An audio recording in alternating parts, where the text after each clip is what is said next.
காவலர் தாய் அளித்த புகாரில் புதுச்சேரி காவல் கண்காணிப்பாளர் சுப்பிரமணியனிடம் விசாரணை நடத்த டிஜிபி உத்தரவிட்டுள்ளது பரபரப்பை ஏற்படுத்தியுள்ளது.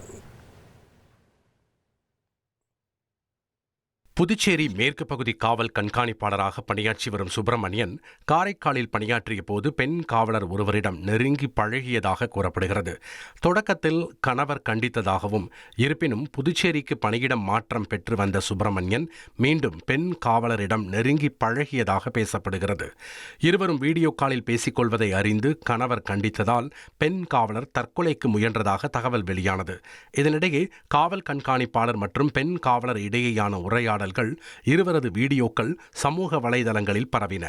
மேலும் தனது மகளை எஸ்பி துன்புறுத்துவதாக காவலரின் தாயாரும் புகார் அளித்த நிலையில் சம்பந்தப்பட்ட எஸ்பி சுப்பிரமணியனிடம் பெண் முதுநிலை காவல் கண்காணிப்பாளர் நித்யா ராதாகிருஷ்ணன், காவல் கண்காணிப்பாளர் ரச்சனா சிங் உட்பட 3 பேர் விசாரணை நடத்த டிஜிபி உத்தரவிட்டார். ட்ரெண்டை ஃப்ரெண்ட் ஆக்கிக்கோங்க. தந்தி டிவியின் சப்ஸ்கிரைபர்ஸ் அண்ட் ஃபாலோவர்ஸ் குடும்பத்தில் நீங்களும் இணையுங்க.